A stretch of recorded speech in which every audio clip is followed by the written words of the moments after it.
आप सभी को सबत मुबारक हो। और हम परमेश्वर के निहायत ही शुक्रगुजार हैं कि परमेश्वर ने हमें ये मौका दिया कि हम परमेश्वर की हजूरी में आ सके। ये हमारा लेसन 6 है, जो कि हमारी सेकंड क्वार्टरली, जिसका नाम है इल्यूजन्स, इमेजेस, जो कि प्रकाशित वाक्य को समझने के लिए जो है वो हमारे लिए बहुत ही खास एक लेसन बनाया गया है, ताकि हम वो खुदा के वचन के गहरे भेदों को जो है वो समझ सकें। आज जो है हम अंडरस्टैंडिंग सेक्रीफाइस, यानी सेक्रीफाइस के बारे में जो है वो सीखेंगे। बाइबल सेक्रीफाइस के बारे में जो है वो क्या कहता है, क्या कहती है। सो आइए, इससे पहले कि हम खुदा के कलाम में जाएं, अपने सिरों को झुकाएंगे और हम प्रार्थना में जाएंगे और परमेश्वर से मांगेंगे कि परमेश्वर हमें ये कुव्वत और ताकत दे, ताकि हम इन कलाम की बातों को जो है वो समझ सकें। आइए प्रार्थना करते हैं। हमारे स्वर्गीय खुदावन, हम आपके शुक्रगुजार हैं, धन्यवाद करते हैं इस समय के लिए प्रभु जो आपने हमें दिया। हम आपके चरणों में आते हैं खुदावन, आपके कलाम को समझना चाहते हैं। हमारे दिलों को आप साफ करें, हमारे कानों को साफ करें, और खुदावन हमें अपने लहू से धोकर साफ करें, ताकि खुदावन एक भी वचन एक कान से सुनकर दूसरे कान से बाहर ना निकले, बल्कि हमारे जहनों पे घर कर सके, हम भूलें ना। बल्कि खुदावन ये हमेशा हमें स्मरण रहे कि हमने क्या पढ़ा है। आज का कलाम प्रभु आप हमारी मदद और सहायता करें, सीखने के लिए, समझने के लिए और उस पे चलने के लिए। और हमारी प्रार्थना है प्रभु कि आप बोलें, हम सुने, आप बढ़े और हम घटें, और हमारी जुबान पर, हमारी जिंदगियों पर, हमारे कान, हमारी आंखों पर खुदावन आपका कंट्रोल हो। किसी भी तरह से टेक्नोलॉजिकली भी खुदावन कोई समस्या हमारे बीच में ना आए। हमारा मिलके पढ़ना आपको भाए, और आप हमारे मध्य में आए। इस प्रार्थना को यीशु के नाम से मांगते हैं, आमीन। आमीन। सेक्रीफाइस, जो कि बहुत ही इम्पोर्टेंट सब्जेक्ट है बाइबल में। अगर हम देखें तो बहुत सारे लोग ऑफेंड होते हैं इस बात से कि एक इनोसेंट पशु का एवरी टाइम मरना जो है वो क्यों खुदा ने अलाउ किया। Why God allowed a lamb to be sacrificed. क्या खुदा निर्दयी है, या खुदा दयावान नहीं है, या खुदा इतना क्रूर है कि उसने ये आज्ञा दी कि जब कभी भी एक इंसान पाप करे, वो मेमने को लेकर आए और उसको जो है वो कुर्बान करे। वेल, जब हम बाइबल में देखते हैं तो हम ये पाते हैं कि खुदा किसी भी सेक्रीफाइस से खुश नहीं है, बट रास्ता ही ये है कि हम जो है वो उद्धार को पा सकें। और उस रास्ते के लिए ये सेक्रीफाइस होना जरूरी था, इससे पहले कि खुदा खुदा का बेटा खुद इस धरती पर आकर सेक्रीफाइस हो। सो इसलिए आज हम जो है वो देखेंगे कि खुदा के वचन में इसके बारे में जो है वो क्या दर्ज है, क्यों दर्ज है, और ताकि हमारी सारी जो है वो गलत फहमियां जो है वो खत्म हो सके। आइए देखें प्रकाशित वाक्य उसका 5 और उसका 9वां वचन, जो कि हमारी याद करने की आयत है। और इस याद करने की आयत को जो है हम इसे पढ़ेंगे। कोई भी जन हिंदी में मेरे साथ जो है इसको पढ़ सकता है। प्रकाशित वाक्य जी। उसका 5 और उसका 9वां वचन।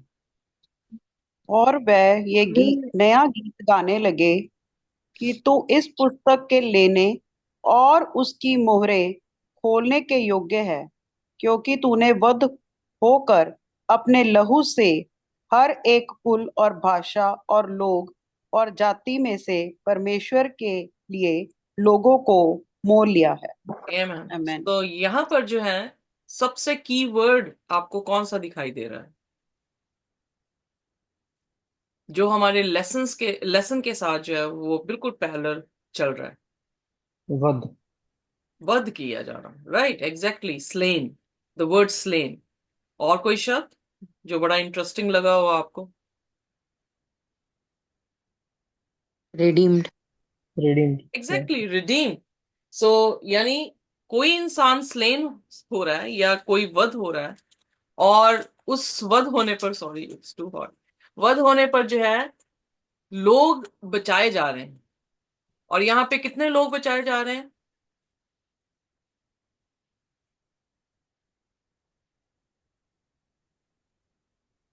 From every tribe, Every tribe and every nation. Tongue, people and nation. जब इन चार टर्मिनोलॉजीज को हम देख रहे हैं तो ये टर्मिनोलॉजीज क्या बता रही है? टोटलिटी को बता रही है, और यूनिवर्सलिटी, यूनिवर्सलिटी को बता रही है। सो यानी होल वर्ल्ड इज इंक्लूडेड। सो इसलिए ये मेमना क्यों दिखाया गया? आप अगर ध्यान दें तो हर देश का एक जानवर है जो उनके देश को रिप्रेजेंट करता है, या पक्षी है। जैसे हमारा नेशनल बर्ड पीकॉक है।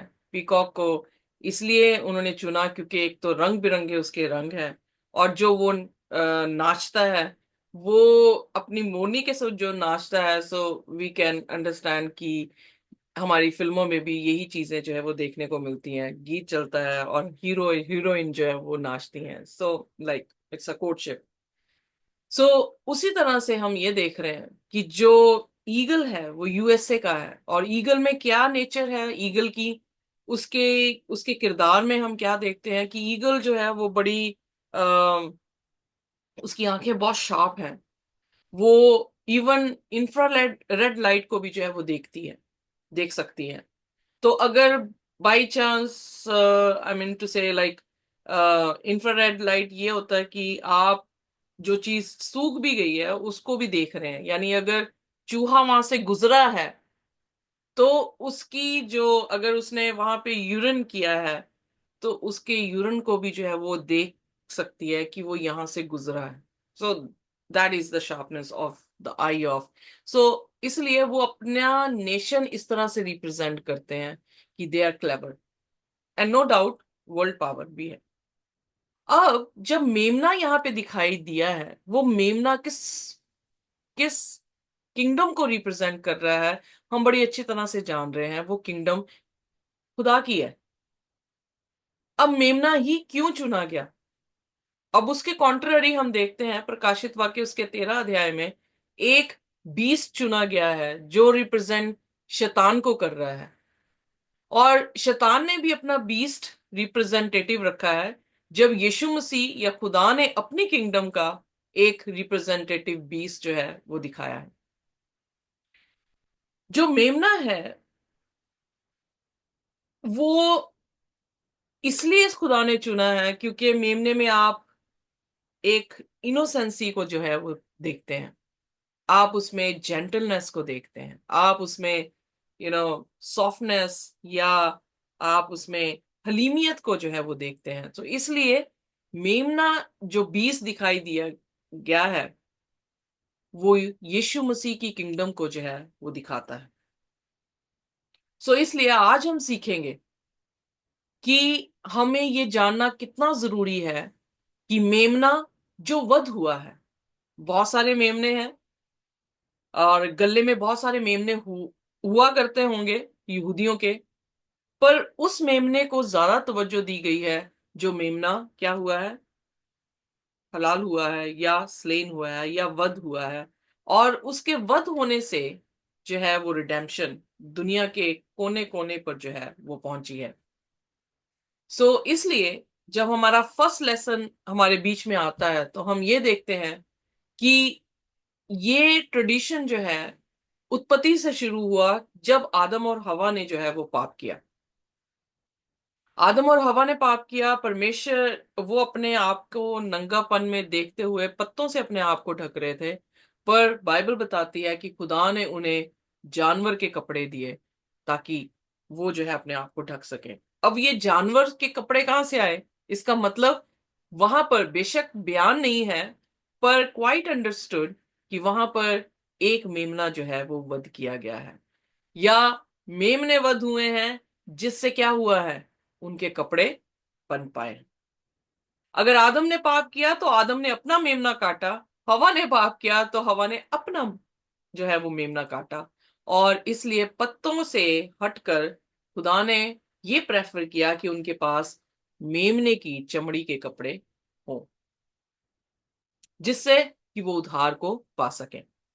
फिर हम देखते हैं कि जब मूसा लोगों को मिस्र से निकालकर कनान की तरफ लेकर गया और विल्डरनेस में चल रहे हैं, तो वहां पर परमेश्वर ने मूसा से कहा कि मेरे लिए तंबू बना, क्योंकि मैं अपने लोगों के बीच में रहना चाहता हूं। अगर हम इस तंबू को देखें तो आप उसके आउटर कोर्ट में जो है ऑल्टर को देख रहे हैं, और उसके इनर कोर्ट में खुदा का तख्त है, आर्क ऑफ कवेनेंट है, जहां पे मर्सी सीट है और खुदा विराजमान है। एक ही दरवाजा होता था, इसीलिए यीशु मसीह ने कहा I am the door to heaven. एक ही दरवाजा होता था और उसके बगैर आप भीतर नहीं जा सकते थे। और उस दरवाजे से लेकर जो आर्क ऑफ कवेनेंट है, जहां पर परमेश्वर का तख्त है, मोस्ट होली प्लेस में, उस तक जाने से पहले आपको लहू या मेमने के लहू को बहाना पड़ता था। तो ये खुदा क्रूअल नहीं था कि उसने मेमने को कहा, खुदा उन्हें ये बता रहा था कि तुम्हारा पाप कितना घिनौना है, मत करो, क्योंकि तुम्हें क्या करना पड़ रहा है, एक बेजान, एक इनोसेंट जानवर को मारना पड़ रहा है ताकि तुम बच सको। Are you getting me? जी Yeah. जी जी जी। सो जीसस और खुदा क्रूअल नहीं थे। खुदा उस क्रूएलिटी से उन्हें पाप से अलग करना चाह रहे थे कि वो पाप ही ना करें। इमेजिन करें कि मेरे गले में अगर भेड़े 100 हैं और मैं उनको चरवाहा या उनकी मतलब चारागारी कर रही हूं और उनको खाना दे रही हूं, उनकी प्रोटेक्शन कर रही हूं, और मैंने पाप कर दिया और मैंने अपने सबसे छोटे गले में से सबसे छोटी भेड़ को यानी मेमने को यानी इन्फेंट को उठाकर उसे काटना पड़ रहा है मुझे, कैसा लगेगा मुझे? कैसा हर्ट होगा, लगेगा आपको? बहुत हर्ट होगा। बहुत हर्ट होगा। सिर्फ उस पेन को समझाने के लिए, ताकि हम खुदा की नाफरमानी ना करें, हम खुदा की फरमानी में रहें, उस चीज को देने के लिए। और इनफैक्ट ये सच था, क्योंकि इंसान की मौत से वो बचाए नहीं जा सकते थे, क्योंकि वो तो ऑलरेडी पापी हैं, और परमेश्वर किसी भी पापी की सेक्रीफाइस को एक्सेप्ट नहीं कर सकता था। और इसलिए यीशु मसीह का आना दिखाते हुए उन्हें तब तक मेमने को काटना था जब तक कि वो खुद आके कट ना जाए। I think I am making it all clear. इसलिए उनका मेमने का वध करने का ये रिमाइंडर था कि एक दिन प्रभु यीशु मसीह इस धरती पर आकर हमारे लिए वध होंगे। इसीलिए जब यूहन्ना ने यीशु मसीह को आते हुए देखा, तो उसने क्या कहा? देखो, परमेश्वर का मेमना चला आता है, जो दुनिया के पापों का भार उठा लेता है। हम यूहन्ना उसके पहले उसकी 29 आयत में देखते हैं कि उसने यीशु मसीह को देखते हुए परमेश्वर का मेमना उसे कहा। हम ऑलरेडी सीख चुके हैं वो, इसलिए क्योंकि इब्राहिम की कहानी में जब इसहाक को कुर्बान करने की बात की गई, तो इसहाक की कुर्बानी ना लेते हुए परमेश्वर ने वहां पर एक मेमने को दिया, ताकि वो मेमने की कुर्बानी वहां पर चढ़ा सके, जो ये दिखाता था कि परमेश्वर का मेमना, परमेश्वर जो हमें प्रोवाइड करेगा हमारे रिडेम्पशन के लिए मेमना। इसलिए होल बाइबल में आप देख रहे हैं कि वध वध वध, और आप देख रहे हैं कि खून की नदियां जो है वो बह रही हैं, क्योंकि लोगों की आदत बन गई उस मेमने को काटने की, और उनकी सेंसिटिविटी जो पाप के लिए होनी चाहिए थी, वो सेंसिटिविटी खत्म जो है वो होनी शुरू हो गई। और इसलिए बहुत सारे लोग ऑफेंड होते हैं, क्योंकि वो खुदा के कलाम को जानते नहीं हैं, खुदा को नहीं पहचानते हैं, इसलिए वो खुदा से इस बात से नाराज हैं। पर खुदा ने यहां पर उनकी रिडेम्पशन के लिए, ताकि वो जी सके, उसने अपनी जान जो है हमारे लिए दी है। इस लेसन में हम सेक्रीफाइस का मतलब सीखेंगे, हम यीशु के बारे में जो कि परमेश्वर का मेमना है उसके बारे में सीखेंगे, वो मंदिर में जब आया तो कैसा था, वो स्वर्ग की बादशाहत में कैसे दिखाई दिया, उसके बारे में अध्ययन करेंगे। So the meaning of sacrifice, आइए देखते हैं यशाया उसका 1 और उसकी 11वीं आयत में सब पढ़ दें। जी। यशाया 1 की 11वीं आयत। यहोवा ये कहता है, तुम्हारे बहुत से मैल बलि मेरे किस काम के हैं? मैं तो मेंढों के होम बलियों से और पाले हुए पशुओं की चर्बी से अघा गया हूँ। मैं बछड़ों या भेड़ के बच्चों का या बकरों के लहू से प्रसन्न नहीं होता।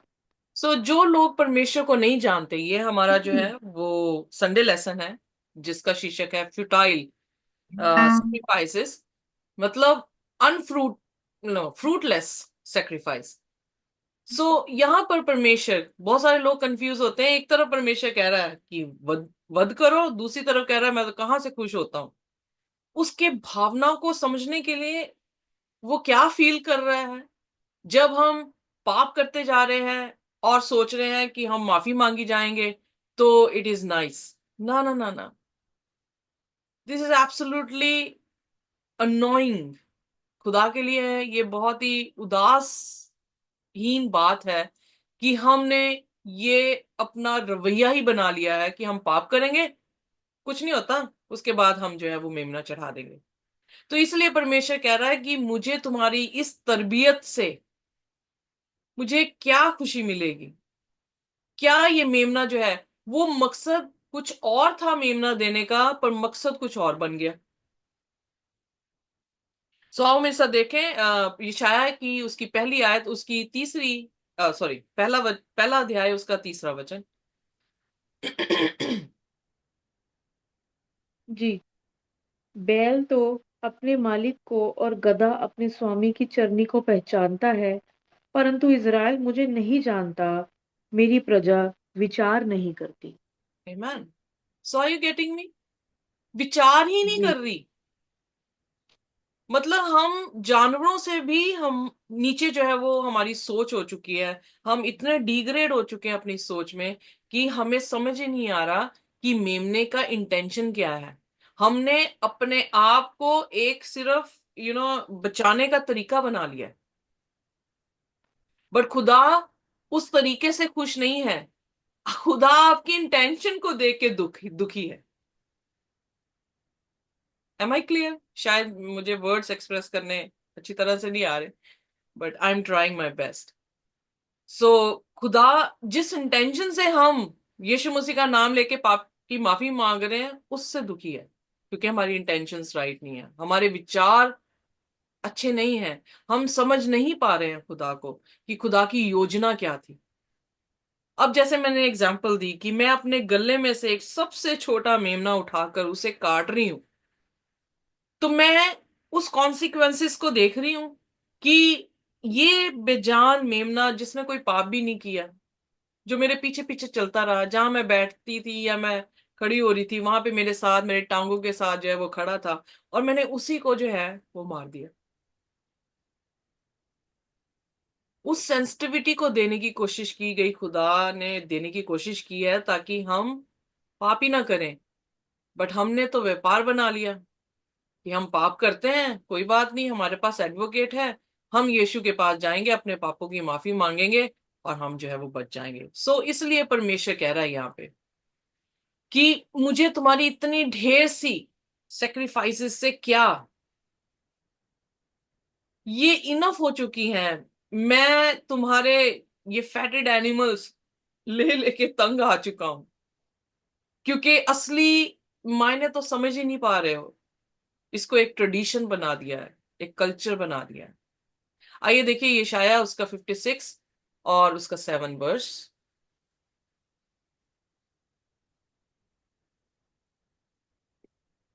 एक बड़े ऊंचे पहाड़ पर तूने अपना बिछौना बिछाया है, वही तो बलि चढ़ाने को चढ़ गई। आगे पढ़ दे। आवाज आ रही? सातवां, हाँ जी आ रही है, 7वां वचन पूरा पढ़े थे। एक बड़े ऊंचे पहाड़ पर तूने अपना बिछौना बिछाया है, वही तो बलि चढ़ाने को चढ़ गई। इतना तूने ही है? अपने निशा इतना ही है सिस्टर जी। ओके, अंग्रेजी में है, these I will bring to my holy mountain and make them joyful in my house of prayer. Their burnt offerings and their sacrifice will be accepted on my altar, for my house shall be called the house of prayer for all people. खुदा का घर जो है वो क्या है? प्रार्थना का घर है।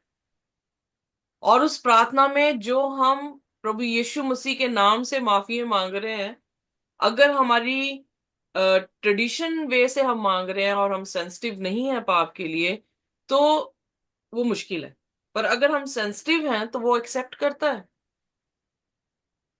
अब जैसे हर रोज मैं पाप कर रही हूँ, हर रोज मैं शराब पी रही हूँ, और फिर मैं सुबह उठ के कह रही प्रभु मुझे तू माफ कर दे, तो मैंने क्या किया? आप इसको क्या टर्मिनोलॉजी देंगे? ये तो हैबिट बन गई एक तरीके से। ओके, और कोई अच्छा वर्ड? कन्फेशन नहीं है इसमें, लाइक ये एडवांटेज है। वेरी गुड, और कोई हिपोक्राइट। अच्छा वर्ड अगर आपके पास है? हिपोक्राइट। मेरे मुंह में आ नहीं रहा। हिपोक्राइट। सॉरी। हिपोक्राइट। या एग्जैक्टली, वेरी या गुड। हिपोक्रेसी है। आप कुछ कर रहे हैं, आप कभी कुछ हैं कभी कुछ हैं, सो डबल माइंडेड है आप। दूसरे शब्दों में हम ये भी कह सकते हैं, हिपोक्रेसी मतलब डबल माइंडेड या डबल वर्क्स। एग्जैक्टली। अब मैं पंजाबी में भी ढूंढ रही हूँ वो शब्द कि अ,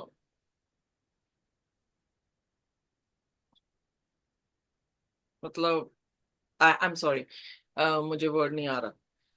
सो कहने का मतलब हमने Yeah, ढोंग। sister, you can also say it is intentional misgivings.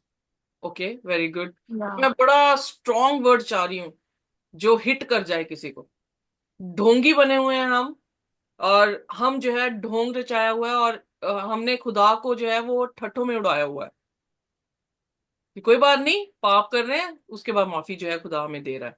So but खुदा सेक्रीफाइस से ये मतलब नहीं था कि हम जो है वो वध Very करते। stubborn, हाँ जी। stubborn offenses. या ये भी कह सकते हैं। थैंक यू वेरी मच या सिस्टर। या हम ढीठ हो गए हैं, अपनी डिटाई में जो है लगे हुए हैं वो पाप करने के लिए। बट यहाँ पर हम देख रहे हैं कि हमने तरस ना इंसान पर किया है, सॉरी, ना मेमने पे किया है और ना यीशु मसीह पर किया है। अगर मेमना यीशु मसीह को दर्शा रहा है, मेमना यीशु के राज्य को दिखा रहा है, और उसका हमारे लिए वध हो जाना, यानी हमारी मौत उसके ऊपर आ जानी और उसकी जिंदगी हमारे पर, यानी एक्सचेंज ऑफ ट्रेड हो रहा है ना, तो हमने ये सोचा ही नहीं उस बेचारे मेमने के लिए कि हम पाप ना करें ताकि ये मरे ना, ये जिंदगी पा सके। पर हमने क्या किया? हमने कहा हम पाप करेंगे, हम इसको मार देंगे और हम जिंदगी पालेंगे। सो बड़ा सेल्फिश नेचर है, या खुदगर्ज लोग हैं कि अपने बारे में सोच रहे हैं, पर उन्होंने उस मेमने के बारे में बिल्कुल भी नहीं सोचा। तो इसलिए वो सेक्रीफाइस फ्रूटलेस सेक्रीफाइस है। एग्जाम्पल के तौर पे केन और हाबिल की जब हम कहानी को पढ़ते हैं, तो वहां पर हम देख रहे हैं कि हाबिल की जो कुर्बानी थी वो कबूल हो गई, और केन की कुर्बानी जो है वो कबूल नहीं हुई। उत्पत्ति उसके 4 उसके 3 से 5 में हम जो है इसको देख रहे हैं। पर हाबिल की क्यों कबूल हुई? क्योंकि हाबिल ने मेमना चढ़ाया।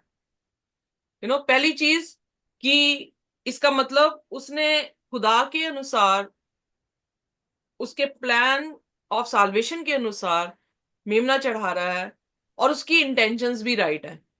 वो पाप ऐसे ही नहीं कर रहा सेल्फिश तौर पर ही कि हाँ बेवकूफों की तरह, स्टबन की तरह वो पापी पाप में रहना चाह रहा है, और सिर्फ एक जरिया बना रहा है मेमने को अपने आप को प्रोटेक्ट करने के लिए। अगर उसने इस इंटेंशन से मेमना चढ़ाया होता तो खुदा ने उसका मेमना भी एक्सेप्ट नहीं करना था। बट क्योंकि उसकी इंटेंशन भी ठीक थी, और जो खुदा ने एक प्लान मुहैया किया है उस प्लान के अनुसार भी वो ठीक था, तो खुदा ने उसकी कुर्बानी को जो है वो स्वीकार कर लिया। पर केन की कुर्बानी जो है वो स्वीकार नहीं हुई, क्योंकि केन जो है वो अपने कारोबार से फल फ्रूट लेकर आया। फल फ्रूट में लहू नहीं होता, जैसे पत्तों में लहू नहीं है। वो अपने नंगेपन को पत्तों से जो है वो छुपाना चाह रहे थे, और खुदा ने पत्तों से कहा मतलब उनमें खून नहीं है, वध होगा तभी नजात है, बिना वध मेमना नजात नहीं है।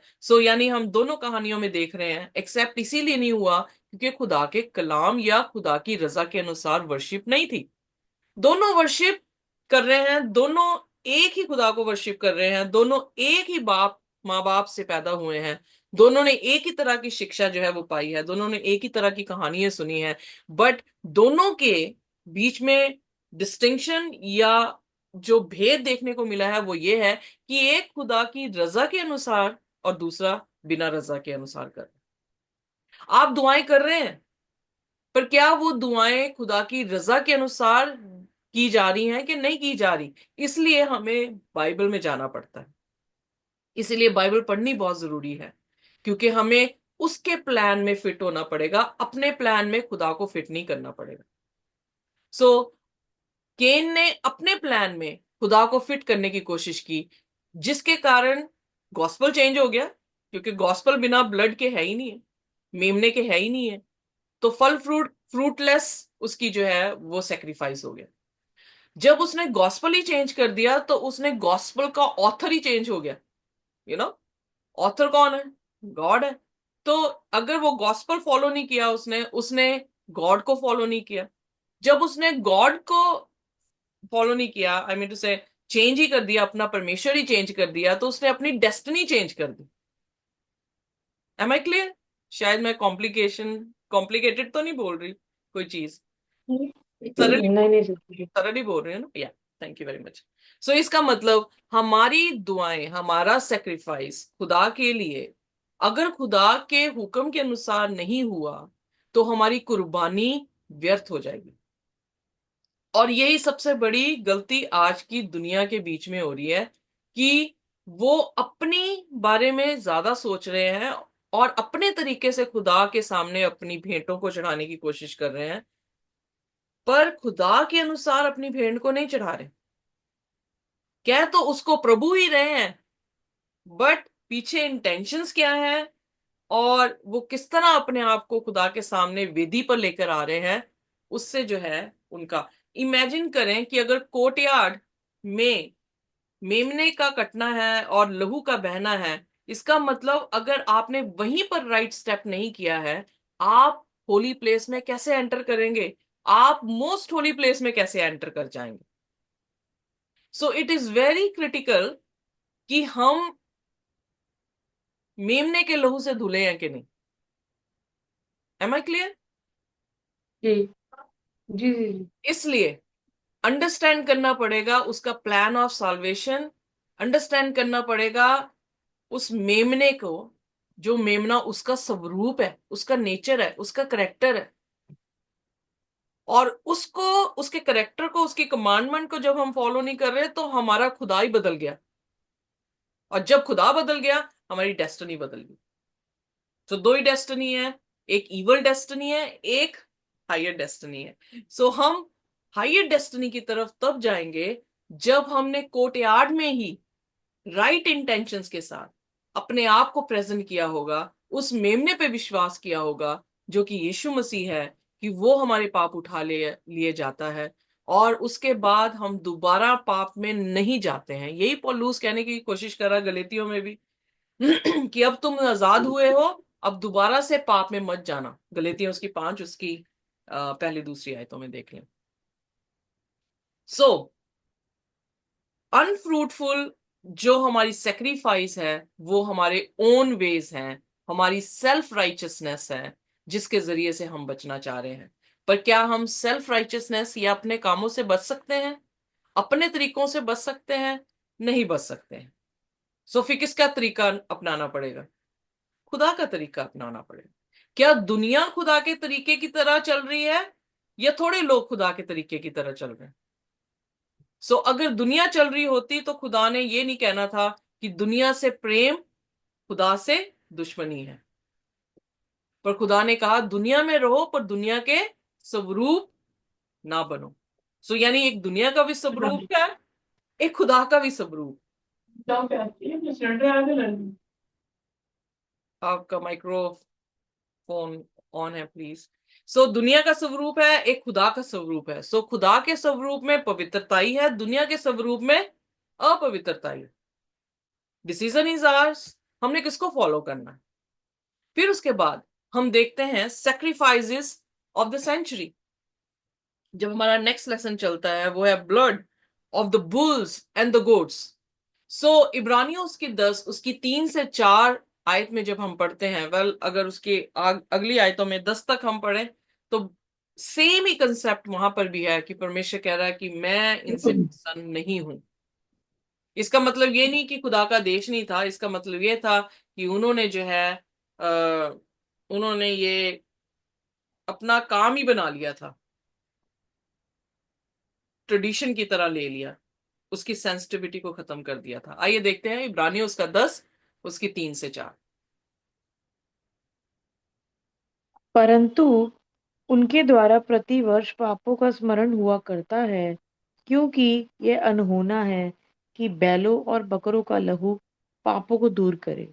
सो इसका मतलब पापों को दूर कर कर कौन रहा है? क्या जानवर कर रहा है जिसको हमने अपना भगवान बना लिया? और प्रकाशित वाक्य 13 में जब परमेश्वर बता रहा है इंसान की कंडीशन को, तो वो दिखा रहा है कि वो वॉन्डर किसकी तरफ कर रहा है? जानवर की तरफ। जहां पर यीशु मसीह या मेमना के सामने वॉन्डर करना चाहिए, वो एक ऐसे जीव के सामने वॉन्डर कर रहे हैं जो जीव बाइबल से है ही नहीं। उसका उसका कोई लेना देना ही नहीं मसीह की किंगडम के साथ है, उसका लेना देना नेशंस की किंगडम के साथ है, पर यीशु मसीह की किंगडम के साथ नहीं है। सो अगर ये लोग ये सोचते हैं कि मेमना चढ़ाने से या बेल बैल बकरियां चढ़ाने से वो हमारे पापों को ले जाता है, नहीं, पापों को लेकर जाने वाला तो यीशु मसीह है सिर्फ। वो आपको एक विधियां उसने दी हैं ताकि आप इन चीजों को समझकर जो है अपने आप को मसीह की तरफ, एक नए मनुष्य की तरफ जो है अपने कदम को बढ़ाएं। तभी तो पौलुस जो है वो दूसरा कुरिन्थियन 5 उसकी 17 में कह रहा है कि जो कोई भी मसीह में है, यानी वो मेमना जो वध हुआ है, जिसने हमें बचाया है, जिसने हमारे पापों को उठाया है, जो कोई भी मसीह में है, जो उसकी सेंसिटिविटी को समझ रहा है कि वो कितने दर्द से निकला है, वो पाप नहीं करेगा, वो एक नया मनुष्य होगा। पुराना मनुष्य क्या है? पापी है। नया मनुष्य क्या है? पाप रहित है। सो जब जी। हम 3 से लेके 10 आयत में पढ़ते हैं तो वहां पे 10वीं आयत पढ़ते हैं सिस्टर जी मेरे साथ प्लीज। या 9वीं से पढ़ते हैं। इब्रानियों की। हाँ जी, इब्रानियों इब्रान या जी। इब्रानियों उसका 10 उसकी 9वीं और 10वीं आयत।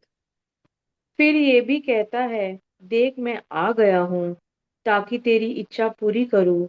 अतः वह पहले को उठा देता है ताकि दूसरे को नियुक्त करे।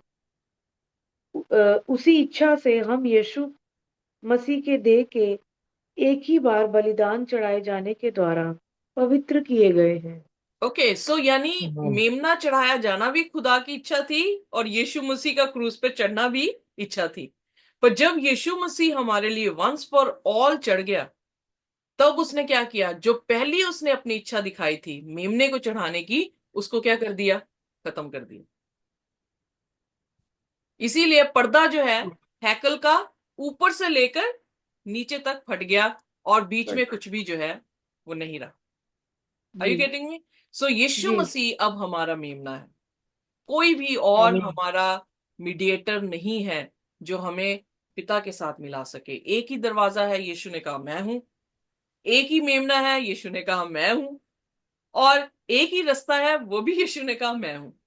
Okay, so only one way and that is the way of God. जब रोमियो आमीन। उसकी 6 उसकी 23 आयत में देखते हैं तो पाप की मजदूरी मौत कही गई है। तो वो मौत जो है इंसान के ऊपर ना रहे तो किसके ऊपर ट्रांसफर कर दी गई है? मेमने की तरफ। जी। सो इसलिए पाप तो मेरे थे, तो मेरे पर मौत आनी चाहिए थी, पर पाप मेरे होते हुए मेमने के ऊपर मौत जो है वो आई है। सो यानी कोई इंसान हमारे लिए क्या हो गया, उसने हमारी पेनल्टी जो है वो दे दी। सो इसलिए जानवर तो वो पेनल्टी नहीं दे सकता था, पर जानवर रिप्रेजेंट किस नेशन को कर रहा था, यीशु मसीह को। सो इसलिए वो पॉइंटिंग कर रहा था यीशु मसीह पर कि एक दिन वो आएगा और हमारे पापों को क्या करेगा, उठा लेगा। जी। सो एनिमल इज, और एनिमल्स वर सिंबल्स, उसकी रिडेम्पशन के सिंबल्स थे, या कह सकते हैं एनिमल जो है वो टाइप है और जीसस एंटी टाइप है। सो कहने का मतलब वो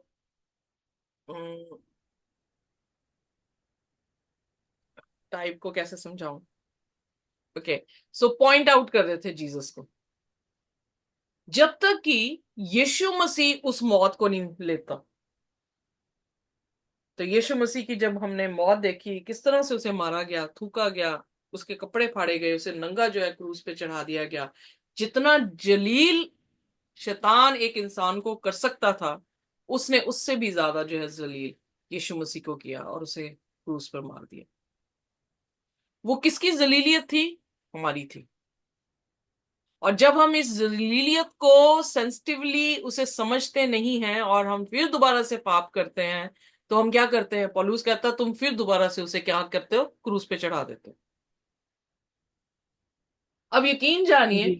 कि अगर परमेश्वर इतने मेमनों के मरने से खुश नहीं है, बैलों से और बकरियों के मरने से खुश नहीं है, जब हम पाप इंटेंशनली कर रहे हैं और यीशु मसीह को बार बार क्रूस पे चढ़ा रहे हैं, तो क्या आपसे वो प्रसन्न होगा, क्या वो खुश होगा, नहीं होगा। नहीं। तो कैसे हम ये बिलीव कर लें कि खुदा की आज्ञा खत्म हो गई हैं। खुदा की आज्ञा खत्म नहीं, खुदा की आज्ञा को पूरी करने यीशु आए थे। और खुदावन की आज्ञा ना बिंदु, बाइबल में लिखा, ना कौमा ना बिंदु टलेगा जब तक जमीन और आसमान स्थायी है। तो अगर आपको जमीन और आसमान दिख रही हैं, तो खुदा के हुक्म भी वहीं पे खड़े हैं।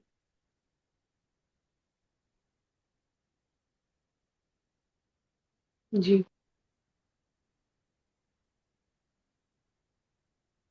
सो इसलिए प्रोफेसीज जो है वो प्रभु यीशु मसीह की पहली आमद के लिए जो है पुराने नियम में की जा रही थी। नबी आकर बोलते जा रहे थे। इब्रानियों उसके पहले, उसके पहली दो आयतों में हम देखते हैं, तभी पौलुस कह रहा है कि पहले हमारे बाप दादों से उसने नबियों से बात की, पर अंत में अपने पुत्र यीशु मसीह के जरिए से बात की, जिसने सारी सृष्टि की रचना की। सो यानी हमने खुदा को ही नीचे खींच लिया अपने पापों की लालसाओं में रहते हुए, और उसमें जीने के लिए हमने उसको खींचकर नंगा किया और उसे क्रूस पे चढ़ा दिया। अगर फिर भी हम सेंसिटिव नहीं है कि हम पाप करें और फिर भी पाप करते जाएं, तो शेम ऑन अस कि हमने यीशु को जाना ही नहीं है। हमने एक ट्रेडिशन की तरह ले लिया है, रिलीजन रिलीजन बना दिया है इसको।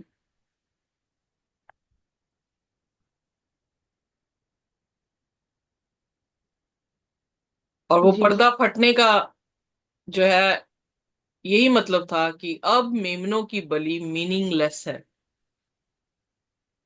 अब जो कोई भी खुदा के मेमने पे, क्योंकि खुदा ने प्रोवाइड किया ना, ये तो हम इंसान प्रोवाइड कर रहे थे मेमने, पर अब खुदा ने एक मेमना प्रोवाइड किया है, और जो कोई उस पर विश्वास करेगा वो निजात को पाएगा। Clear? Amen. Amen, praise the Lord. आमीन आमीन। So the pass over lamb, अब पुराने नियम में जो है हम ऑलरेडी इस चीज को देख चुके हैं जब हम एक्सोडस पढ़ रहे थे कि खुदा ने जब उनको छुटकारा दिया, तो उन्हें ये कहा गया कि तुम जो हो गुलामी से आजादी के बीच में जाने से पहले क्या करोगे, मेमना काटोगे। एग्जैक्टली सेंचुरी में भी यही था ना पैटर्न, जी। आज भी यही पैटर्न है Mm. कि तुम विश्वास करो, बपतिस्मा लो, तुम्हारा निजात है। सो इसलिए विश्वास किस पे कर रहे हैं हम, मेमने पे। कौन सा मेमना? अब जो हम लेकर आए हैं? नहीं, जो खुदा ने प्रोवाइड किया। Hallelujah, Hallelujah, Lamb of God. Hallelujah. Praise the Lord, hallelujah, wow, thank you Jesus.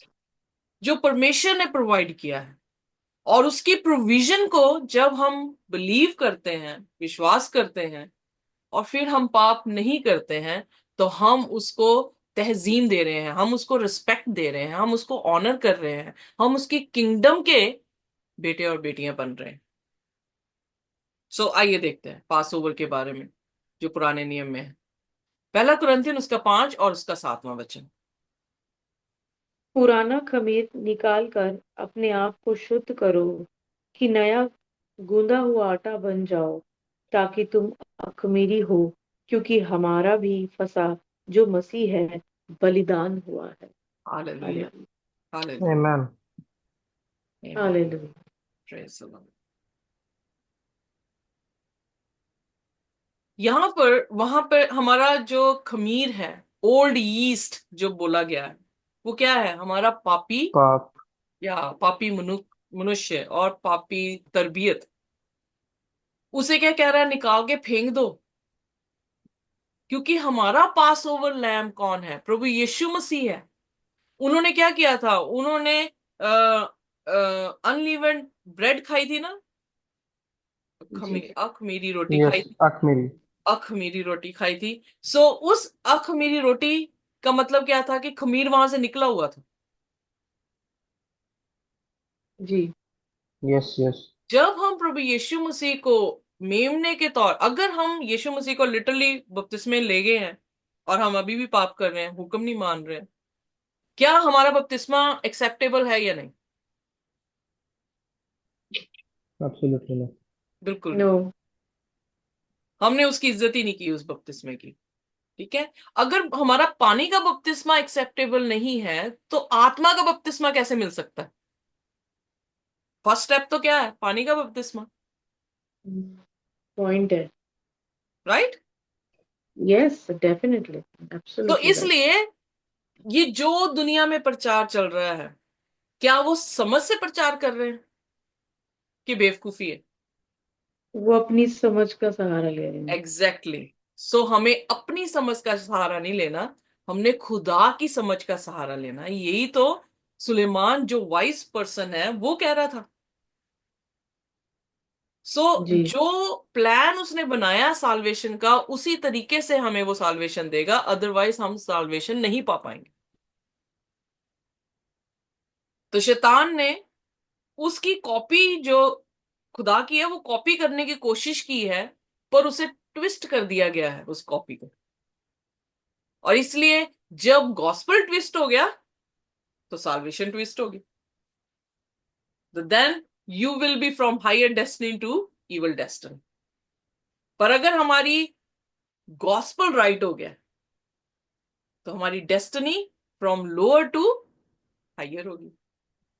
So it is Okay. All interrelated. Okay, मैं तो साइंस का बच्चा हूं, तो इसलिए मुझे इक्वेशन बनानी बहुत अच्छी लगती है। तो मुझे इसलिए बाइबल जो है बड़ी अच्छी तरह से समझ आ रही है कि खुदा जो है यहाँ पे क्या कर रहा है। सो इसलिए जो सब्जेक्ट्स आप पढ़ रहे हैं, उस सब्जेक्ट्स में भी क्या है? खुदा की बुद्धि को देख सकते हैं। सो उन्होंने क्या किया? उन्होंने जो उनका पहला पास ओवर था, उन्होंने मेमना काटा, उस मेमने को अपने डोर पोस्ट पे लगाया, और डोर पोस्ट पे लगाने से उनके फर्स्ट बॉर्न जो थे वो हाउस में स्पेयर हो गए, यानी उनको बचा लिया गया। पर जिन्होंने खून नहीं लगाया था, उनके पलौठे जो थे वो मर गए। सो जिनके पास बर्थ राइट था, पलौठों के पास क्या होता था? बर्थ राइट था। बर्थ राइट का अर्थ यह है कि यहूदी के जो पहलौठे थे, उनमें से प्रभु यीशु मसीह का आना। पर जब पलौठा ही मर गया, तो यीशु मसीह उनमें से पैदा ही नहीं हो सकता। They can not form. So imagine करें, अगर आप यीशु मसीह के वर्ड्स के अनुसार नहीं चल रहे, आप जीसस को कैसे प्रोड्यूस डिलीवर कर सकेंगे? आप कैसे फॉर्म कर सकेंगे अपनी लाइफ में जीसस को? और जीसस को ही तो फॉर्म करना है। Am I clear? जी, सो उन्होंने जो है डोर पोस्ट पे लगाया, और जब खुदा के हुक्म के अनुसार वो डोर पोस्ट पे लगा रहे हैं, अब क्या ये मेमने का लहू था जो उन्हें बचा गया? नहीं, ये खुदा का वचन था जो उन्हें बचा के गया। खुदा का हुक्म था। खुदा ने यही प्लान बनाया था साल्वेशन देने का, और उन्होंने उसको फॉलो किया था। सो आइए देखें पहला पत्रस उसका पहला अध्याय, उसकी 18 और उसकी 19 आयत।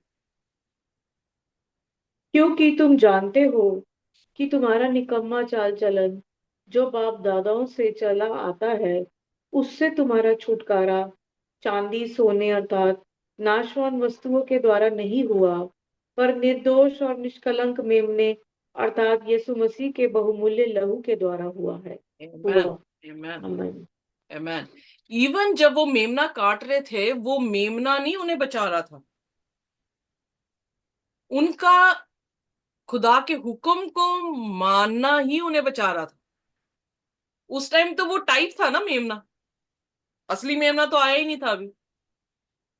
वो सिर्फ उस आने वाले मेमने को देखकर उस मेमने को, जो कि सिर्फ लिटरली जानवर था, उसको मार रहे थे। पर खुदा उन्हें क्या कर रहा था? बचा रहा था। सो इसलिए ओबीडियंस जो है वो मैटर करती है, बहुत मैटर करती है। आप जिंदगी पा सकते हैं अगर आप ओबे करें। यही रोमियो उसकी 6 उसकी 16 में लिखा है कि पाप से आप मौत में जाएंगे, पर आज्ञाकारिता से आप धार्मिकता में जाएंगे। सो इसलिए जिसकी आप सुनेंगे उसके आप दास हैं। सो आपका सुनना किसको है, वही आपकी डेस्टिनी को इस्टेब्लिश करता है। सो जीसस की डेथ जो है वो सिंबल है। पास ओवर में हमने देखा कि from 10th to 14 of Habib the lamb was kept, यानी वो मेमना उनके घर में था। मेमना चलता फिरता उनके घर में था। इन्फेंट है जिसको मेमना मैं कह रही हूं, उनके घर में चल फिर रहा है, उनके साथ बैठ रहा है। और बच्चे, इमेजिन करें कि बच्चे तो बहुत जल्दी घुल मिल जाते हैं जानवरों के साथ, और बच्चों के सामने उसी जानवर को मार रहे हैं 4 दिन के बाद। तो क्या मतलब, क्या हो रहा है? पेन हो रही है, दर्द मिल रहा है। जी। और फिर बयान कर रहे हैं कि 2 इवनिंग्स के बीच में उसे मारा गया है। आइए देखिए एक्सोडस उसका 12 और उसकी 6 आयत, निर्गमन उसका 12 उसकी 6 आयत। और इस महीने के 14वें दिन तक उसे रख छोड़ना, और उस दिन गुधोली के समय इज़राइल की सारी मंडली के लोग उसे बलि करें। ओके, गुधोली मतलब 2 शामों के बीच में उसको जो है वो क्या कर दो? बलि कर दो। यीशु मसीह के साथ कैसा होगा? आइए देखिए यूहन्ना उसका 18 और उसका 20 वचन। यूहन्ना 18। सिस्टर, 2 शामों के बीच में कैसा? 2 इवनिंग्स के बीच में उसे वध करने के लिए, यानी इवनिंग टू इवनिंग है ना, डे। हम्म। हाँ। ओके, तो गॉट 2 इट, गॉट इवनिंग के बीच में। गॉट सो यानी यूहन्ना 18। हम्म, हाँ जी, सॉरी, पढ़े प्लीज। यूहन्ना 18 उसकी 20। जी। यीशु ने उसको उत्तर दिया, मैंने संसार से खुलकर बातें की। मैंने आराधनालयों और मंदिरों में, जहाँ सब यहूदी इकट्ठे हुआ करते हैं, सदा उपदेश किया, और गुप्त में तो कुछ भी कहने का नहीं मतलब है कहा। कि वो लोगों के बीच में था, वध होने वाला था, हम्म। पर उनके साथ था। इट। जैसे या। मेमना घर में रखा जा रहा था, मेमना उनके आसपास घूम रहा था। Are you getting me? So जी। एग्जैक्टली। यीशु मसीह भी उनके बीच में ही था, आराधनालयों में, मंदिरों में, उनके बीच में बातें कर रहा था। कुछ भी उसने गुप्त में नहीं किया। फिर मरा कैसे? आइए देखते हैं लूका उसका 23 उसकी 44 to 46।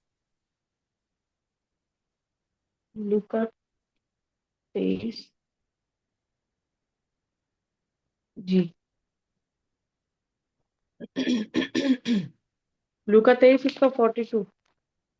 Ji, 44 to 46। 44। अच्छा। जी। फिर उसने उनसे कहा, ये मेरी वे बातें हैं जो मैंने तुम्हारे साथ रहते हुए तुमसे कही थी कि अवश्य है कि जितनी बातें मूसा की व्यवस्था और भविष्यद्वक्ताओं और भजनों की पुस्तकों में मेरे विषय में लिखी हैं, सब पूरी हों। हालेलुया। ओके, आमेन। सो यानी खुदा की जो बातें पुराने नियम में जो उनके बीच में प्रैक्टिसेस थी, वो किसको फुलफिल कर रहा था? जीसस की बातों को फुलफिल कर रहा था। इसलिए जीसस क्या है? वो प्रैक्टिसेस क्या थी? टाइप्स थी। और जब जीसस एंटी टाइप आया है, उसने सब कुछ अबॉलिश कर दिया। सो अबॉलिश खुदा के हुक्म नहीं हुए हैं, अबॉलिश मेमने का कटना हुआ था। अब दो इवनिंग्स के बीच में जीसस को मारा गया। जब यीशु मसीह मरे हैं तो क्या शुरू होने पर था? कौन सा दिन शुरू होने पर था? सबत सबत। सब्बत का दिन शुरू सबत। होने पर। और जब हम देखते हैं यीशु मसीह रेजरेक्शन हुए हैं, तो वो कौन सा दिन था? एतवार का दिन हाँ, था। क्या? जी। सप्ताह का पहला दिन था। राइट। सो यानी जी। शुक्रवार के दिन मरे हैं, और सप्ताह के सुबह जो है उन्हें देखा गया है। तो शुक्रवार और शनिवार की इवनिंग बीच में आई है। Yeah. Clear? Yes yeah. Yes yes.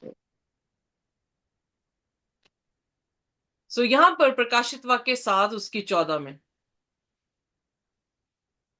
पढ़ते में जी। सर। इसलिए ये कुर्बानी जो यीशु मसीह की थी, पहली बात कि वो इनोसेंट था, उसने कोई पाप नहीं किया था, एक मेमने की तरह। वो हम्बल था, उसने कोई घमंड नहीं किया। और पौलुस जो है फिलिपियन में इस तरह से 2 उसकी 5 से कह रहा है कि प्रभु यीशु मसीह परमेश्वर होता हुआ भी उसने अपनी तुलना परमेश्वर के साथ नहीं की, बल्कि अपने आप को शून्य कर लिया। ओके। फिर उसके बाद हम ये देख रहे हैं कि वो मेमना अपने घर में यानी हैकल में या आराधनालयों में उनके बीच में चलता फिरता उन्हें दिखा है। और 2 शामों के बीच में जब वो मरा है, जैसे एग्जैक्टली खुदा ने उन्हें आदेश दिया था, इससे पहले कि वो गुलामी से निकलकर आजादी में जाते, खुदा ने उनको ये चिन्ह दिया था जिसके जरिए से उनके पास आजादी आ सकती थी। पर क्या एक दिन में जैसे ही मेमना खाया उसी टाइम जो है वो मुल्के कनान पहुंच गए थे? नहीं।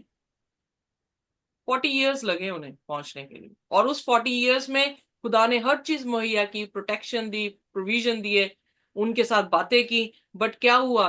टेस्ट भी साथ साथ में होता रहा। जो टेस्ट में फेल होता गया वो उस बियाबान में ही मरता चला गया, और जो टेस्ट में पास हो गए वो मुल्के कनान में पहुंच गए।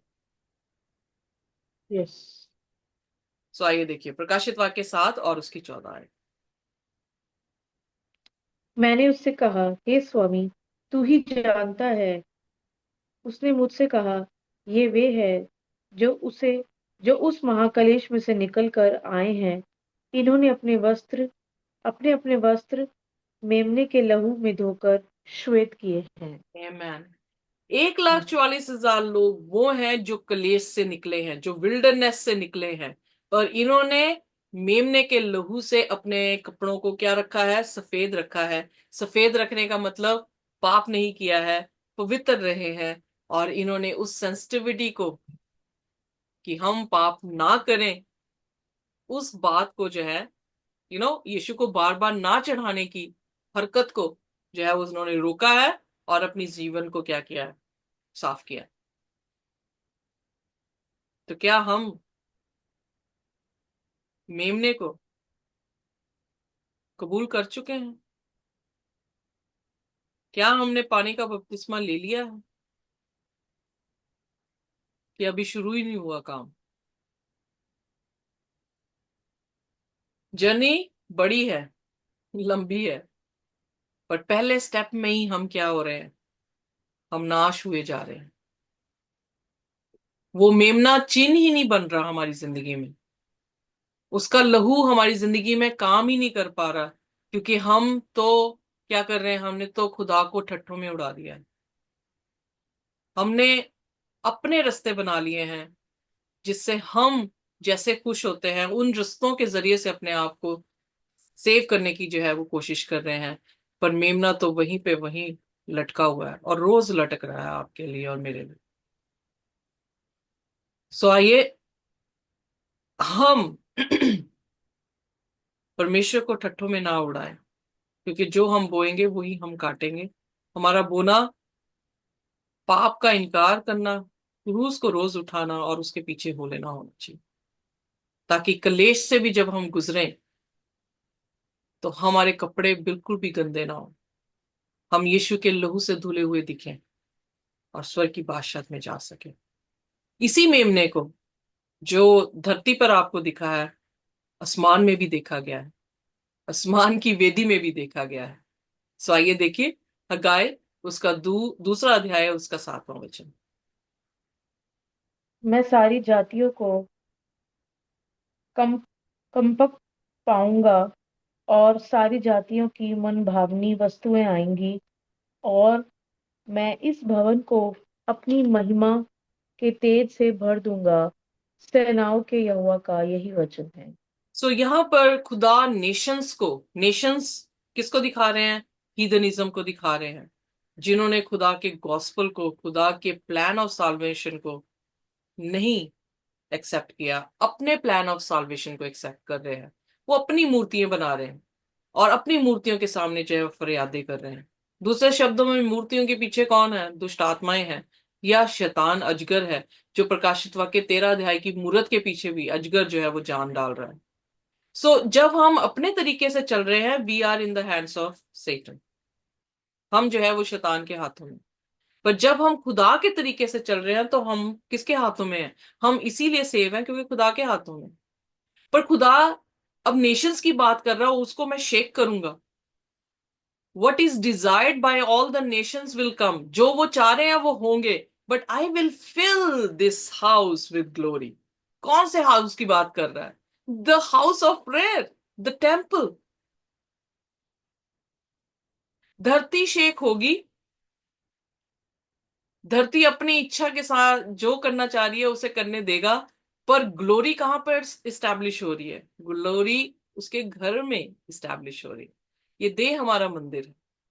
क्या ये देह उसका मंदिर बन गया है कि वो अपनी महिमा यहां पर उंडेल दे, या उसकी महिमा जो है वो प्रकट हो जाए? क्या अभी भी हम अदर नेशंस हैं, शेकेबल है, अभी भी जो है वो शेक कर रहे हैं? फाउंडेशन हमारी अभी भी जो है वो सैंड बनी हुई है, रॉक नहीं बनी हुई कि हम स्थिर रहें।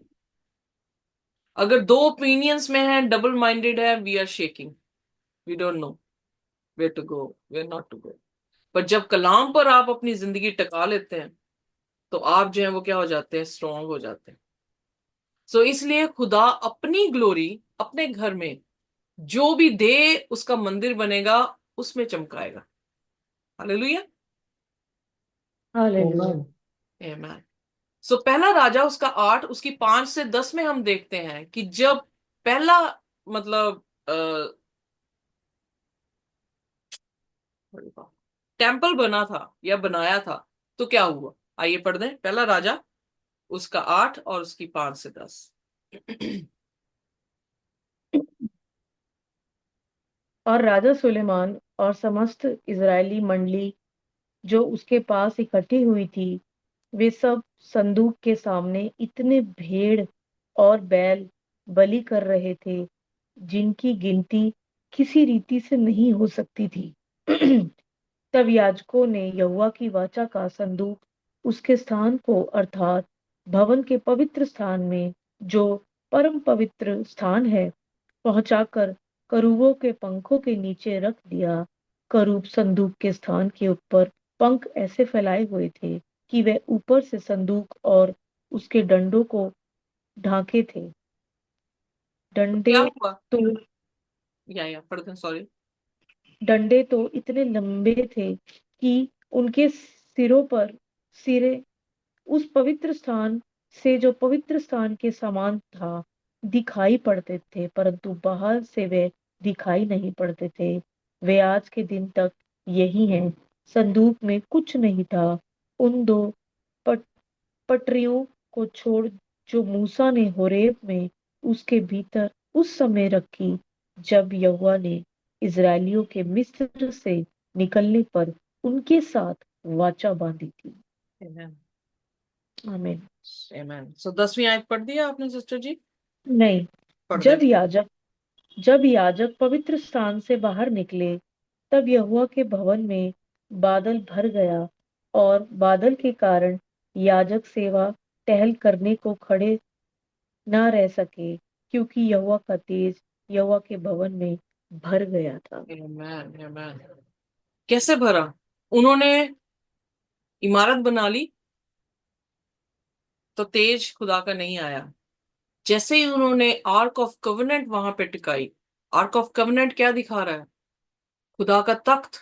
खुदा के तख्त के बीच में क्या था? कुछ नहीं था, क्या था? सिर्फ 10 कमांडमेंट्स थी।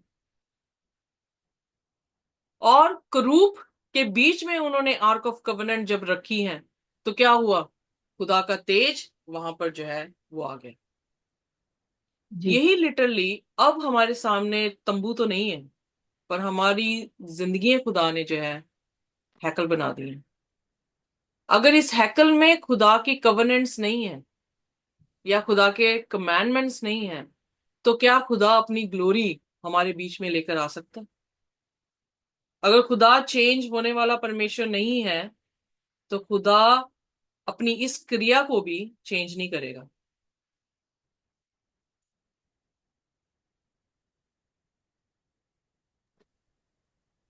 सॉरी सिस्टर जी, कोई वचन बोला आपने निकालने के लिए? नहीं। अच्छा, there was some okay, interruption. मेरी आवाज कटी तो नहीं थी? मुझे कटी थी एक्चुअली कुछ। सो मैं ये कह रही हूं कि जब इमारत थी, खुदा का मंदिर था, पर जब आर्क ऑफ कवेनेंट आई जो कि खुदा का सिंहासन है, और उस आर्क ऑफ कवेनेंट के बीच में क्या थी? 2 तख्तियां थी जो मूसा को होरेब में दी गई थी, और 2 तख्तियों में क्या थे? 10 हुक्म थे। जैसे ही वो रखी गई मोस्ट होली प्लेस में, 2 करूपों के बीच में, तो खुदा का तेज वहां पर जो है वो भर गया। अब हालेलुया। हमारा मंदिर खुदा का, हमारी देह खुदा का मंदिर है। अगर इस देह में मोस्ट होली प्लेस में, मोस्ट होली प्लेस क्या है? हमारा दिमाग, जहां से हम डिसीजन ले रहे हैं। आंखें गेट हैं ना, ये सारे गेट्स हैं जहां अंदर जा रहा है हमारा खुदा का कलाम, हमारे किसी भी तरीके से अंदर जा रहा है। सो यहां पर आके टिक रहा है। ये सिंहासन है। अगर इस सिंहासन में खुदा के हुक्म नहीं है, तो खुदा हमारा राजा कैसे हो सकता है? हर हर किंगडम के क्या होते हैं? हुक्म होते हैं। वो गवर्न ही अपनी किंगडम को कैसे करते हैं? हुक्म के साथ करते हैं। उनके लॉस हैं, कॉन्स्टिट्यूशंस हैं। अगर हम कॉन्स्टिट्यूशन को मान ही नहीं रहे, हम कैसे उसके जो है वो प्रजा हो सकते हैं? वो हमारा कैसे राजा हो सकता है? एम आई क्लियर और नॉट? देखिए। सो जब तक हमारी जी। जिंदगी में खुदा के हुक्म नहीं माने जा रहे, खुदा अपने तेजस्वी प्रकाश को हमारी जिंदगी में नहीं उतारेगा। तो अगर खुदा नहीं उतारेगा, आप दूसरे तरीकों को इस्तेमाल करेंगे कि आपको लगे खुदा उतरा है, पर वो खुदा नहीं उतरा। कौन उतरा? शैतान। Exactly exactly. सो इसलिए बी वॉचफुल। खुदा का कलाम ही हमारी आंखों को खोलता है। खुदा की जो अ, अ, वायदे हैं, खुदा के जो प्लान ऑफ साल्वेशन है, वो कभी नहीं बदला। इसलिए अगर हम बदल रहे हैं तो हमारी प्रॉब्लम है, हमने अपना भगवान बदल दिया, पर खुदा नहीं बदला है। इसलिए उसके बीच में लगना पड़ेगा। जो टहनी मुझ में लगी रहती है। ये नहीं कहा कि मैं उसमें लगा रहता हूं, वो उसमें भी लगा। जब टहनी लगती है तो दोनों एक दूसरे के साथ लग जाते हैं, तो पेड़ से जो है खुराक उस टहनी को मिलती है, और टहनी जो है वो फलों को उत्पन्न करती है। बट हगाई उसकी 2 उसकी 3 आयत में जब हम देखते हैं, आइए पढ़ते हैं।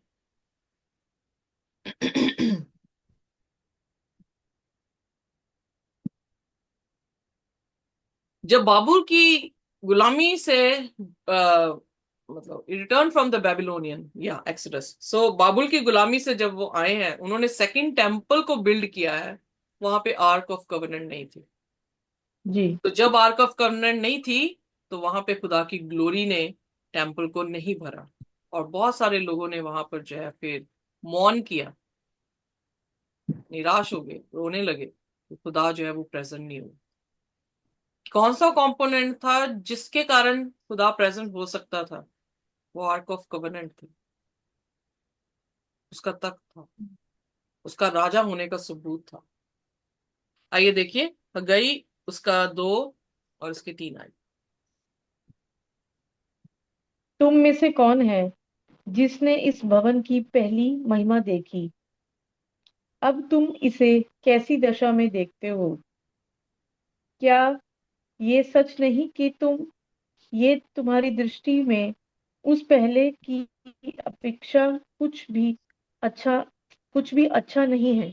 ओके, सो यहाँ पर उन्होंने क्या देखा कि पहले जैसे खुदा ने अपनी उपस्थिति दी थी, वैसे खुदा ने यहाँ पे उपस्थिति नहीं दी, और उन्हें इस बात से जो है वो अच्छा नहीं लगा। आगे हम जब देखते हैं खुदा ने फिर इसी दूसरे अध्याय की 7वीं आयत में इस तरह से लिखा है, ये मेरे साथ पढ़ दें, जो हम पढ़ भी चुके हैं। जी। मैं सारी जातियों को उनके खिलाफ सारी जातियों की जनजाति सॉरी सिस्टर जी, आपकी आवाज कट रही है, आपका फोन आ रहा है, कोई और पढ़ दे। मैं सारी और जातियों को कम सारी करूंगा और जातियों सारी को जातियों की और मैं आप पढ़ सारी लीजिए जातियों को sister। पाऊंगा, और सारी जातियों की मन भावनी वस्तुएं आएंगी, और मैं इस भवन को अपनी महिमा के तेज से भर दूंगा। सेनाओं के यहोवा का यही वचन है। आगे भी पढ़ दे 9वीं तक प्लीज। इस भवन की पिछली महिमा उसकी पहली महिमा से बड़ी होगी। सेनाओं के यहोवा का यही वचन है, और इस स्थान में मैं शांति दूंगा। सेनाओं के यहोवा की यही वाणी। अब खुदा ने यहाँ पर कहा कि जो आने वाली ग्लोरी है वो पहली वाली ग्लोरी से, क्योंकि ये बीच में, ओके, आने वाली ग्लोरी कौन सी थी? खुदा ने तभी यीशु मसीह ने कहा इस मंदिर को मैं क्या करूंगा, 3 दिन के बाद खड़ा कर दूंगा, तुम इसे तोड़ दो और मैं 3 दिन में इसे बना दूंगा। उनको समझ ही नहीं आई। उन्होंने सोचा कि ओहो इसको तो सुलेमान को तो इतने 7 साल लग गए थे। 7 साल, या आई एम सॉरी, शायद नंबर मैंने गलत बोला हो, अगर गलत बोला हो तो ये 3 दिन में कैसे बना सकता मंदिर को। पर फिर बाइबल बताती है आगे कि उसने किसके बारे में बात की, इस देह के बारे में बात की। इसीलिए पौलुस ने फिर आगे कहा पहले कुरिन्थियों उसकी 3:16 में कि ये देह खुदा का क्या है, मंदिर है, इसमें रहना चाह रहा है। अब वो एक तंबू में नहीं, क्योंकि क्या हुआ, पहले तो यहूदी कौम के लिए था, उनके बीच में रह रहा था, तो एक देश में एक जो है वो तंबू लगा हुआ है, उसके आसपास उन सॉरी एक मिलाप तंबू है, उसके आसपास उनके तंबू लगे हुए हैं, तो गौ परमेश्वर उनके मध्य में है। पर अब क्या हुआ, सुसमाचार पूरी दुनिया के शोर शोर तक पहुंचा है, तो खुदा ने तंबू कहां पे लगा लिया? खुदा ने इंसानों के इंसान के बीच में ही तंबू लगा लिया। तो अब कौन सी ज्यादा महिमा वाली बात है, वो पहली वाली कि अब वाली ज्यादा बेहतर है? अब वाली। एग्जैक्टली क्योंकि अब क्लोज रिलेशनशिप और हो गया कि मेरे पास ही आ गया, मुझे जाने की जरूरत नहीं पड़ी मंदिर में, अब मंदिर ही मेरे पास आ गया। तो इसलिए उसने कहा कि जो पहली वाली है उससे आने वाली जो है वो ज्यादा महिमा से जो है वो भरी होगी। जब प्रभु यीशु मसीह ही खुद हमारे दरवाजे पे आके खटखटा रहा, हम खोल रहे हैं, जो कि प्रकाशित वाक्य उसका 3 अध्याय उसकी 20 आयत में, तो वो हमारे साथ आके क्या कर रहा, भोजन कर रहा। भोजन क्या है? स्पिरिचुअल तौर पे उसके कलाम की बातें हैं। Kalam is the bread of life. तो हमारे लिए और अच्छा हो गया कि हम चाहे कहीं पर भी हों, हमारे आसपास खुदा का मंदिर हो या ना हो, खुदा अब यहां पर मंदिर बना चुका है। तो ये जो मंदिर बनाना है वो बेटर हो गया। उसमें तो पॉलिटिक्स हो सकती है, उसमें अलग अलग तरह के लोग होंगे, अलग अलग तरह के विचार होंगे, पर यहां पर मेरा और खुदा है, और मैं खुदा के विचारों के साथ चल रहा हूं। हालेलुया। हालेलुया। तो इसीलिए हालेलुया। इसका नाम, जब यीशु मसीह का पैदा हुआ, उसका नाम दिया गया इमैनुअल, जिसका अर्थ था खुदा हमारे साथ।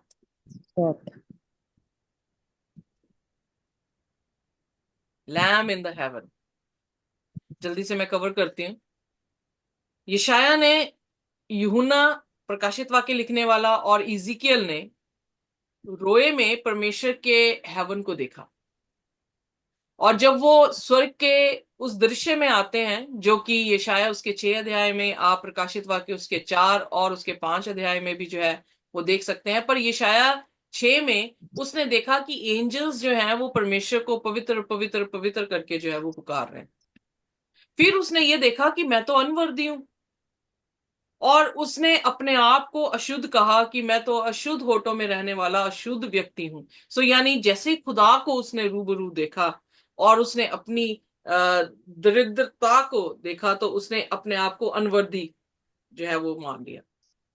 हम तब तक अपने आप को अनवर्दी नहीं मान सकते जब तक हमने यीशु को देखा ना हो। तो आप देखेंगे जिनको फीलिंग्स हो रही हो और उन्हें लगा हो कि हम प्रॉफिट प्रॉफिट हैं, खुदा हमसे बात कर रहा है, पर वो अपने आप को वर्दी समझ रहे हैं खुदा से भी, वहां पे थोड़ी सी दाल काली, नहीं नहीं नहीं, पूरी दाल ही काली है।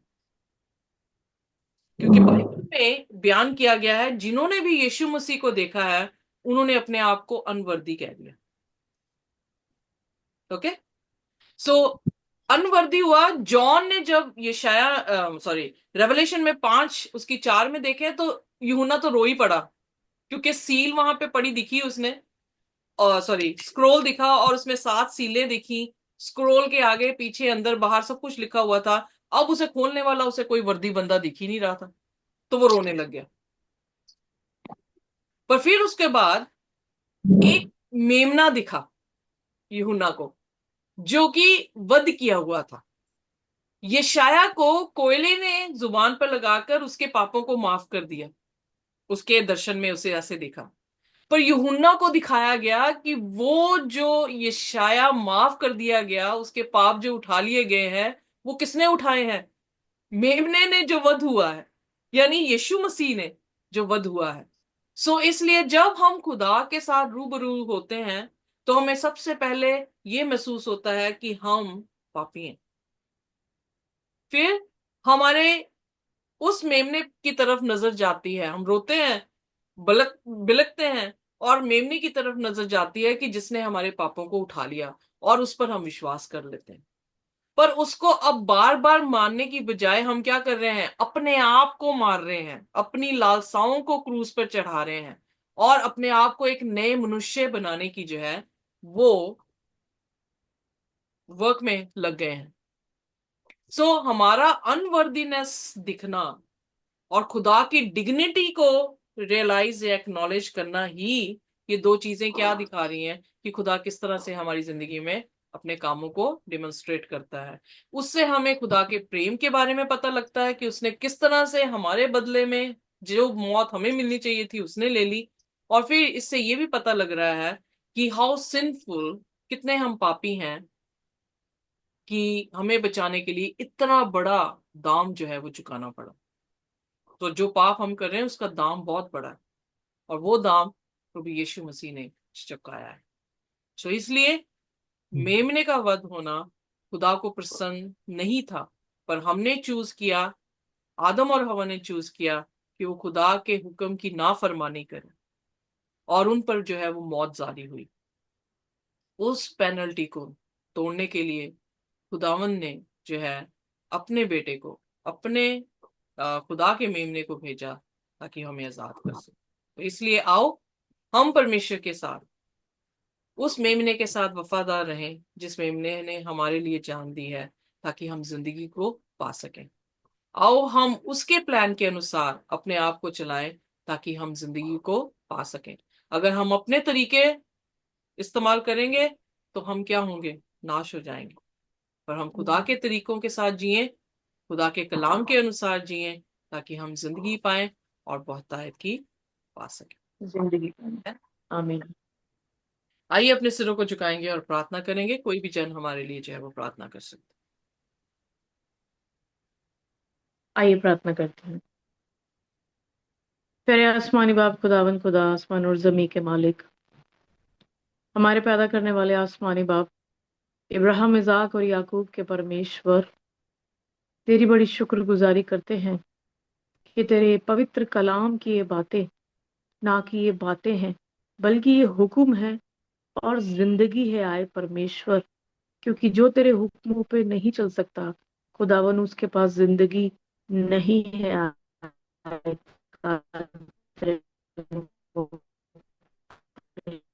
खुदावन खुदा, हम तेरी बड़ी शुक्रगुजारी करते हैं कि आप हमें बार बार ये चेतावनियां दे रहे हैं कि स्वर्ग का राज्य निकट है मेरे खुदावन खुदा। और जो कोई तेरे हुक्म के ऊपर चलेगा आए परमेश्वर, वो तेरे बेटे को भी पालेगा खुदावन खुदा। हमें इतनी ताकत, इतनी तौफीक दे आए खुदावन खुदा। हमें इतना बल दे आए खुदावन खुदा। अपनी सामर्थ से भर के रख खुदावन। अपनी खुदावन हम तेरे हुक्मों पर अटल रहें और उस चट्टान पर घर बनाए जो तूफान आए और कभी भी नाश ना हो। आए खुदावन खुदा, हम तेरी बड़ी शुक्रगुजारी करते हैं आज के इस कलाम के लिए, जो बातें तूने हमसे कही खुदावन, ये हमारे मनों में, हमारी आत्मा में, हमारे मन में, हमारे विचारों में, हमारे प्राण में, हमारे विवेक में, हमारे सोचने में, उठने बैठने में, हमारे अंदर समा जाए खुदावन खुदा। और हम इसे बोलने के लायक, समझाने के लायक और इसे अपनी जिंदगी में अप्लाई करने के लायक बने आए खुदावन खुदा। और जितनी जिंदगियां यहाँ आने वाले समय में यूट्यूब के माध्यम से भी सुनती हैं, उन्हें भी हम पिता, पुत्र और पवित्र आत्मा के नाम से ब्लेस करते हैं। यकीनन खुदा, तू उन सबको इकट्ठा कर रहा है खुदावन, क्योंकि समय निकट है। और प्रभु जी, तेरी भेड़ें तेरी आवाज पहचानती हैं। हम तेरी शुक्रगुजारी करते हैं क्योंकि तू हमें जानता है आए खुदावन खुदा। तेरी बड़ी दया है, तेरा फजल है और तेरी मोहब्बत है, जो तूने अपने आप को कुर्बान करके अपने लहू को हमारे लिए कुर्बान कर दिया। आए खुदावन खुदा, हम तेरी बड़ी शुक्रगुजारी करते हैं क्योंकि ये मेमने का लहू खुदावन पाक यहोवा का लहू है। और हम शर्मिंदा हैं खुदावन कि हम तुझे बार बार क्रूस पर चढ़ाते हैं। इसलिए हम यही दुआ मांगते हैं खुदावन कि हमें इस लायक बना कि खुदावन, जैसे तू चाहता है वैसे हमें बना और चला। आने वाले समय को हम तेरे हाथों में सौंपते हैं क्योंकि ये दिन आप जानते हैं कि ऐसे आने वाले हैं खुदावन खुदा।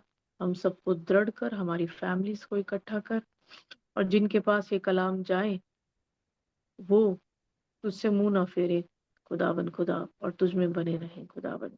दया कर, फजल कर और अपने नाम की महिमा ले। सारा आदर, सारी महिमा, सारा जलाल हम तेरे को देते हैं।